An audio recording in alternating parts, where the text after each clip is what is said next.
പഞ്ചായത്ത് ഓഫീസിന് മുൻപിൽ മഴയത്ത് കിടന്ന യുവാവിന്റെ പ്രതിഷേധം. കോട്ടയം ജില്ലയിലെ പായിപ്പാട് പഞ്ചായത്ത് ഓഫീസിന് മുൻപിലാണ് ഇത്തരത്തിൽ ഒരു പ്രതിഷേധം അരങ്ങേറിയത്. കുന്നന്താനം സ്വദേശിയായിട്ടുള്ള വിഷ്ണു GS ആണ് പഞ്ചായത്ത് ഓഫീസിന് മുൻപിൽ മഴയത്ത് കിടന്ന് പ്രതിഷേധിച്ചത്. വിഷ്ണു പറയുന്നത്, ഈ പായിപ്പാട് പഞ്ചായത്തിന്റെ പരിധിയിൽ അദ്ദേഹം ഒരു കൊമേഴ്ഷ്യൽ ബിൽഡിംഗ് നിർമ്മാണം പൂർത്തീകരിച്ചു. അദ്ദേഹത്തിന്റെ സ്വന്തം സ്ഥലത്തൊരു കെട്ടിടം പണിതതാണ്. പക്ഷേ കെട്ടിടത്തിന്റെ നിർമ്മാണ പ്രവർത്തനങ്ങൾ അവസാന ഘട്ടത്തിൽ എത്തിയിട്ടും ഈ കഴിഞ്ഞ 7 മാസമായി കംപ്ലീഷൻ സർട്ടിഫിക്കറ്റ് നൽകാതെ പഞ്ചായത്തിലെ ചില ഉദ്യോഗസ്ഥർ തന്നെ വട്ടം ചുറ്റിക്കുകയാണ് എന്നുള്ളതാണ് വിഷ്ണുവിന്റെ പരാതി. ഇതേ തുടർന്നാണ് ഇന്ന് ഇത്തരത്തിൽ പഞ്ചായത്ത് ഓഫീസിന് മുൻപിൽ മഴയത്ത് കിടന്ന് പ്രതിഷേധിക്കേണ്ട ഒരു സാഹചര്യം ഉണ്ടായത്. ഞാൻ ഒരു ബിൽഡിംഗ് വെച്ചു, അതാണ് ഏറ്റവും വലിയ മണ്ടത്തരമായി പോയത്. വെക്കണ്ടായിരുന്നു. ഞാനിപ്പോൾ ഒരു ആത്മഹത്യയുടെ വക്കിലാണ് ഞാൻ നിൽക്കുന്നത്. ഒരു കംപ്ലീഷന് വേണ്ടി ഒരു 7 മാസമായിട്ട് ഞാൻ കൊടുത്തിട്ട് 7 മാസമായി. ആദ്യത്തെ പ്രാവശ്യം കൊടുത്തപ്പോൾ അതിന് ഒരു 10 ഒബ്ജക്ഷൻ തന്നു. ഈ 10 ഒബ്ജക്ഷൻ തന്നിട്ട് പറഞ്ഞു ഞാൻ നമ്മുടെ എഞ്ചിനീയർ കൊള്ളുകയല്ലെന്ന് പറഞ്ഞു. ഞാൻ അങ്ങനെ ചേഞ്ച് ചെയ്ത് കഴിഞ്ഞപ്പോൾ അടുത്ത ആളെ കൊണ്ട് കൊടുപ്പിച്ചപ്പോൾ 15 ഒബ്ജക്ഷനായി. ഈ ഒബ്ജക്ഷനകത്തൊന്നും വാല്യൂവായിട്ടുള്ളൊരു കാര്യവുമില്ല. ചുമ്മാ ഒരു കാര്യമില്ലാത്ത രീതിയിൽ നമുക്ക് തരല്ലേ, അവർക്ക് എന്തിൻ്റെ ഉദ്ദേശമാണെന്ന് എനിക്കറിയില്ല.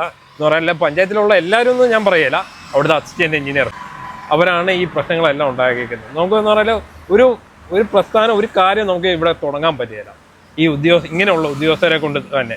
എന്ന് പറഞ്ഞാൽ ഈ 15 തന്നതിനകത്ത് ഞാൻ എക്സ്പ്ലനേഷൻ കൊടുത്തു. അതിനകത്ത് എനിക്ക് കറക്ഷൻ ചെയ്യേണ്ട വന്നത് പ്ലാനകത്ത് കുറച്ച് ചേഞ്ചസ് വരുത്തേണ്ടി വന്നു. അതുപോലെ ഒരു കോമൺ എൻട്രൻസ് ഇല്ല എന്ന് പറഞ്ഞു. അതിൻ്റെ കാര്യത്തിൽ ഞാൻ അത് ക്ലിയർ ചെയ്തു. ഇത്രയും ഞാൻ ക്ലിയർ ചെയ്തോളൂ. അത് കഴിഞ്ഞപ്പോഴേ അവർ പറഞ്ഞു 2 എണ്ണമേ ഉള്ളെന്ന് പറഞ്ഞു. ഈ 15 2 എണ്ണമേ ഉള്ളെന്ന് പറഞ്ഞു. ഒന്ന് അടിത്തറ നിലയുടെ കാര്യത്തെക്കുറിച്ച് അതിൻ്റെ റൂൾ അവർക്ക് പറഞ്ഞു കൊടുത്തു, മനസ്സിലാവുന്നില്ല. ഞാൻ ബാക്കിയുള്ള പല ആൾക്കാരെയും പോയി കണ്ടു, അവരോട് ഞാൻ സംശയങ്ങൾ ചോദിച്ചു. ഇവരെ പഠിപ്പിക്കുന്ന ആൾക്കാരെ കണ്ടു. എന്നെ പറഞ്ഞാലും അവർ പറയും ഞാൻ അത് അടിത്തറ നിലയായിട്ട് കൂട്ടുകയില്ല. കാര്യം എന്ന് പറഞ്ഞാൽ എനിക്ക് പെർമിറ്റ് വരെ തന്നത് ഈ അടിത്തറ നിലയുടെ തന്നത്. ആ റൂളിനെ ഞാൻ വൈലേറ്റ് ചെയ്തിട്ടില്ല. രണ്ടാമത് വന്ന് കഴിഞ്ഞപ്പോഴേനും നോക്കി കഴിഞ്ഞപ്പോഴേനും ഈ പ്രാവശ്യം ഞാൻ നല്ല രീതി എഴുതി വെക്കുന്നുണ്ടെന്ന്. ഈ നല്ല രീതി ഇവരുടെ എന്താ ഉദ്ദേശം? ഇവർക്ക് എൻ്റെ കാശിൻ്റെ ആണോ എന്താണെന്ന് എനിക്കറിയില്ല.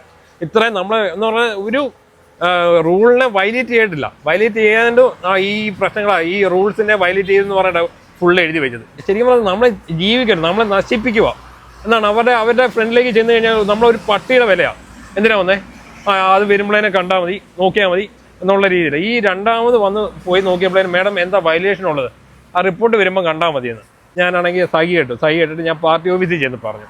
പാർട്ടി ഓഫീസിൽ ചെന്ന് പറഞ്ഞപ്പോൾ അവർ കാണിച്ച ഏറ്റവും നല്ലൊരു കാര്യം എന്ന് പറഞ്ഞാൽ വേറൊരു പഞ്ചായത്തിലെ എഞ്ചിനീയറെ ഇങ്ങോട്ട് വിട്ടു. അവർ വന്ന് നോക്കി ഇൻസ്പെക്ഷൻ ചെയ്തിട്ട് വേറെ കംപ്ലൈൻറ്റ് ഇല്ല, പ്രശ്നമില്ലെന്ന് പറഞ്ഞപ്പോഴേനും നേരെ പാർട്ടി ഓഫീസിൽ നിന്ന് നേരെ പ്രസിഡന്റിനെ വിളിച്ച് പറഞ്ഞു. പ്രസിഡന്റ് എന്നെ ഇങ്ങനെ കാണിക്കുന്നു ചോദിച്ചു. അപ്പം പുള്ളിയാണ് മാക്സിമം ട്രൈ ചെയ്യുന്നുണ്ട്. സെക്രട്ടറി ആണെങ്കിലും പറയുന്നുണ്ട് ആവശ്യമില്ല, ചുമ്മാ വലിപ്പിക്കില്ല എന്ന് പറയുന്നു. ഇവർ കേൾക്കുകയില്ല. ഇവർക്ക് എന്തൊരു കാശിനാണോ എന്ന് എനിക്കറിയില്ല. കേൾക്കില്ല, ജന്മം ചെയ്ത് കേൾക്കില്ല. ഇപ്പൊ ഈ സർട്ടിഫിക്കറ്റ് തരാത്തതിനുള്ള കാരണം, ഏറ്റവും അവസാനം പറയുന്ന കാരണം എന്താണ്? ഈ 3ാമത്തെ നില എന്ന് പറഞ്ഞാൽ എയർ കണ്ടീഷൻ ഫ്ലോറാണ്. അപ്പം ഞാൻ എയർ കണ്ടീഷൻ ഫിറ്റ് ചെയ്തിട്ടില്ല. അപ്പം പുള്ളിക്കാരൻ എന്നോട് പറഞ്ഞു എയർ കണ്ടീഷൻ ഫിറ്റ് ചെയ്തില്ല എന്ന് ഞാൻ അങ്ങനെ എഴുതി വെക്കുമെന്ന് പറഞ്ഞു. ഞാൻ പറഞ്ഞു മേഡം എഴുതിക്കോ, കാര്യം എന്ന് പറഞ്ഞാൽ കൊമേഴ്ഷ്യൽ ബിൽഡിങ്ങാണ്, ഞാൻ സെക്രട്ടറിക്ക് അഫോർഡബിലിറ്റി കൊടുക്കാം, ഞാൻ യൂസ് ചെയ്യുന്ന എപ്പോഴാണോ അവിടെ അപ്ലൈന് അതും ഞാൻ അതിൻ്റെ കൂടുതൽ ആ ഫയലിൻ്റെ കൂടുതൽ ഞാൻ വെച്ചും വിട്ടു. ഇവര് എന്നിട്ട് എഴുതി വെച്ചേക്കുന്നതെന്ന് പറഞ്ഞാൽ എൻ്റെ റൂൾ 33 പ്രകാരം, എൻ്റെ 3ാമത്തെ നില 33 പ്രകാരം മുറികളുടെ ഉയരം പാലിച്ചിട്ടില്ല. റൂൾ 33 എന്ന് പറഞ്ഞാൽ നമ്മുടെ ഓരോ മുറിയുടെ ഉയരത്തിൻ്റെ ഇതാണ് ഉള്ളത്. നമ്മൾ ഈ എയർ കണ്ടീഷൻ അല്ലാത്ത ഫ്ലോർ ആണെങ്കിൽ 300 സെൻറ്റിമീറ്ററാണ് ഹൈറ്റ് വേണ്ടത്. എയർ കണ്ടീഷൻ ഫ്ലോറിനാണെങ്കിൽ 240 സെൻറ്റിമീറ്റർ മതി. മിനിമം ഹൈറ്റ് 240 വേണം. എൻ്റെ ബിൽഡിങ്ങിനാണ് 280 ഉണ്ട്. എന്നിട്ട് ഞാൻ ചോദിച്ചു മേഡം എന്തിനാണ് ഇങ്ങനെ എഴുതി വെച്ചേക്കുന്നത്? എയർ കണ്ടീഷൻ ഇല്ലെന്ന് എഴുതി വെച്ചോ, എനിക്ക് കുഴപ്പമില്ല. ഈ ഇങ്ങനെ തെറ്റായിട്ടുള്ള കാര്യങ്ങൾ ഇവർ എഴുതി വെക്കുക. ഇതൊക്കെയാണ് നമ്മളെ എങ്ങനെയൊക്കെ മാക്സിമം ദ്രോഹിക്കാൻ പറ്റുമോ ഫുള്ളായിട്ട് ദ്രോഹിക്കുക. അത് മാത്രമേ ഉള്ളൂ. ബാക്കി എന്ന് പറഞ്ഞാൽ ബാക്കിയുള്ള ആ പഞ്ചായത്തിലുള്ള എല്ലാ സ്റ്റാഫുകളും എന്ത് ഡീസൻ്റാണ്, എന്ത് മര്യാദക്കാരാ. അവരെല്ലാം മാക്സിമം എനിക്ക് വേണ്ടി എങ്ങനെയാണെങ്കിലും ചെയ്തു തരാൻ വേണ്ടി നിൽക്കുന്നു. ഒരാളുടെ പിടിവാശി, ഇത് എന്തിനു വേണ്ടിയുള്ള പിടിവാശിയാണെന്ന് എനിക്കറിയില്ല. എന്തിനു വേണ്ടിയാണ്? ഒന്നുകിൽ അവർ ഒന്നാമത്തെ കാര്യം അവർക്ക് റൂൾ അറിയില്ല. റൂൾ അറിയില്ല. ഞാനാണ് എന്നിട്ട് ഓരോ ഡൗട്ട് വരുമ്പോഴേ ഇവർ അങ്ങനെ പറയുമ്പോഴേ ഞാൻ വേറെ പഞ്ചായത്തുകളിൽ വിളിച്ച് ചോദിക്കേണ്ട അവസ്ഥ വന്നിട്ടുണ്ട് എനിക്ക്. അവരൊക്കെ ചോദിച്ച ഉടൻ തന്നെ എനിക്ക് ആൻസർ കിട്ടും. ഇവർക്ക് അതും അറിയില്ല, ഒന്നും അറിയില്ല. ഇത് തന്നെ മെയിൻ പരിപാടി. സെക്രട്ടറിയോട് ചോദിച്ചപ്പോൾ പറഞ്ഞാൽ അഫിഡവിറ്റ് തന്നാൽ മതി, AC വെച്ചോളാം എന്നുള്ള അഫിഡവിറ്റ് തന്നാൽ മതി. അപ്പോൾ എൻ്റെ വേറെ കുഴപ്പമൊന്നുമില്ലോ. അവിടെ ചെന്ന് കഴിഞ്ഞപ്പോഴേനാണ് അവിടുത്തെ സ്റ്റാഫ് ആണെങ്കിൽ എനിക്ക് കംപ്ലീഷന് വേണ്ടിയുള്ള ബാക്കിയുള്ള കാര്യം ചെയ്യാൻ ഒരുങ്ങപ്പോഴേനാണ് റൂൾ 33 പ്രകാരം മുറികളുടെ ഉയരം എന്ന് പറഞ്ഞാൽ റൂൾ വയലേഷനായി.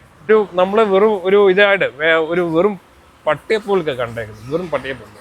വേണേ എന്നെ നീയൊക്കെ ചെയ്തോ എന്നോട് എന്നോട് ആദ്യം തന്നെ പറഞ്ഞു. അവിടെ മേളി വേണമെങ്കിൽ പൊക്കോ, ഞാൻ എന്നെ വെച്ചാൽ നോക്കിക്കോളാം. അവർക്ക് അങ്ങനെ വേറെ വിഷയമില്ല. എനിക്ക് തോന്നുന്നു ഒന്നെങ്കിൽ അവർക്ക് കാശിൻ്റെ തന്നെ ആയിരിക്കും, അല്ലെങ്കിൽ ഇത്രയും ബുദ്ധിമുട്ട് ഈ കാര്യങ്ങളൊന്നും ഇത്ര ഒപ്പിക്കേണ്ട കാര്യമില്ല. റൂൾ ഉണ്ടായിട്ട് വയലേറ്റ് ചെയ്യുവാണെങ്കിൽ ഞാൻ എന്തായിരുന്നു അവസ്ഥ?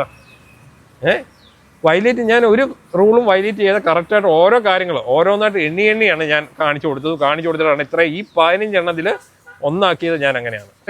ഞാൻ എനിക്ക് സഹിയായിട്ട് ഞാൻ റൂൾ ബുക്ക് മേടിച്ച് വെച്ചിട്ടുണ്ട്. അതിരുന്ന് പഠിച്ചിട്ടാണ് ഇവരോട് ഓരോ കാര്യങ്ങൾ ചോദിക്കുന്നത്. ഇവർക്ക് എനിക്കത് വിദ്യാഭ്യാസം ഉണ്ടോയെന്ന് തന്നെ എനിക്കറിയില്ല. ഇവരുടെ എന്ന് പറഞ്ഞാൽ ഇത് ചെക്ക് ചെയ്യണമെന്നാണ് ഞാൻ പറയുന്നത്. ഇവരുടെ എഡ്യൂക്കേഷൻ എന്താണെന്നുള്ളത് ഇവരുടെ റീചെക്ക് ചെയ്തിട്ട് ഇവരെ ഇരുത്താവുള്ളതെന്നുള്ളതാണ്. കാര്യം എന്ന് പറഞ്ഞാൽ പ്രസിഡന്റൊക്കെ എന്ത് ഇതായി പറഞ്ഞെന്നറിയോ, എങ്ങനെയാലും ഒന്ന് ക്ലിയർ ചെയ്ത് കൊടുക്കുക, ആവശ്യമില്ലാതെ ഒബ്ജക്ഷൻ ഒന്നും ഇല്ലെങ്കിൽ അത് ഇവിടെ എന്നുള്ളത്. പക്ഷെ അവര് എന്താണെന്നറിയില്ല. ഞാൻ ഇവരെ ആദ്യമായിട്ടാണ് കാണുന്നത്. പക്ഷെ ഇവർ കാണിക്കുന്ന മുഴുവനും ഒരാളെയും ജീവിക്കല്ലേ, അവർ മാത്രം ജീവിക്കുക, സന്തോഷത്തോടെ അവർ ജീവിക്കുക.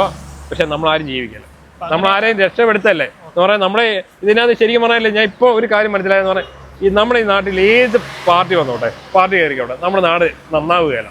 ഇങ്ങനെയുള്ള ഉദ്യോഗസ്ഥരാണ് ഉള്ളത്. ഈ ഉദ്യോഗസ്ഥരോ ഇങ്ങനെയുള്ളവരുണ്ടെങ്കിൽ എന്നാ പറ്റുന്നത് എന്ന് പറഞ്ഞാൽ ഒരു രീതിയിൽ നന്നാവുകയാണ്. അങ്ങനെ മറ്റ് നിർവാഹമൊന്നും ഇല്ലാതെ വന്നപ്പോഴാണ് ഈ പഞ്ചായത്ത് ഓഫീസിന് മുൻപിൽ മഴയത്ത് കിടന്ന് പ്രതിഷേധിച്ചത്. അതെ, എനിക്ക് വേറൊരു വഴിയില്ല. ആര് പറഞ്ഞാലും കേൾക്കുകയില്ല. ഇവർ ഇങ്ങനെ തന്നെ നിൽക്കുന്നു. എനിക്ക് അതേ പറ്റുള്ളായിരുന്നു. വേറെ ഒന്നും ഉണ്ട്. എനിക്ക് എന്ന് പറഞ്ഞാൽ ഞാൻ ആഗ്രഹിച്ചിട്ട് കിടന്നതല്ല. അത്ര അവസ്ഥ ആയതുകൊണ്ട് എൻ്റെ അവസ്ഥ മനസ്സിലാക്കണം. ആ അവസ്ഥയിലായതുകൊണ്ടാണ് ഞാൻ കിടന്നത്. ലാസ്റ്റ് ആണെങ്കിൽ ചാനലുകാരും എല്ലാം വരുമെന്ന് പറഞ്ഞ് ഇങ്ങനെ ഇൻഫോം ആയി.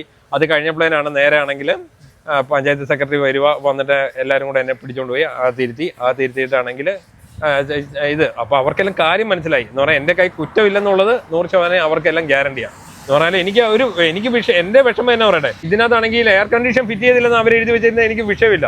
ഇല്ലാത്ത കാര്യങ്ങളാണ് ഇവർ എപ്പോഴും എഴുതി വെക്കുന്നത്. അന്നേരം നമ്മൾ ചോദ്യം ചെയ്യുമ്പോഴേ നമ്മൾ ചോദ്യം ചെയ്ത് അത്രയും മനസ്സിലാക്കിയും കൊടുക്കണം. ഈ പഞ്ചായത്ത് സെക്രട്ടറി നിലവിൽ ഏറ്റവും അവസാനം നൽകിയിരിക്കുന്ന ഉറപ്പ് എന്താണ്?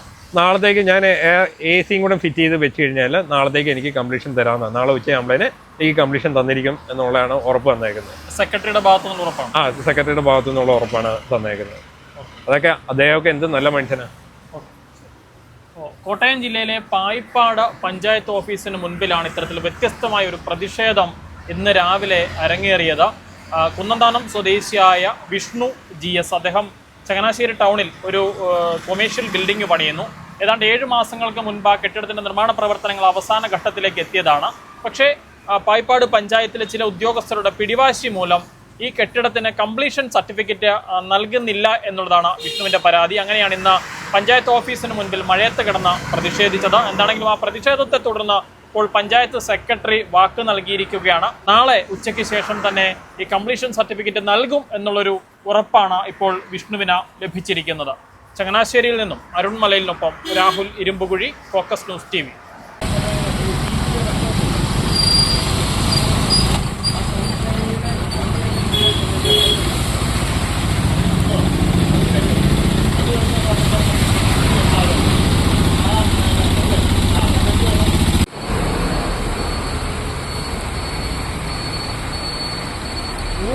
നാട്ടുകാർ ആരും വിളിച്ചാലും പറയും ഞാൻ വയലേഷൻ കാണിച്ചാണ്. ആ വയലേഷൻ കാണിച്ചുകൊണ്ടാണ് ഇവർ ഇത്രയും ഫോൾട്ടുകൾ ഇല്ലാതെ ഇപ്പൊ മാറിയത്.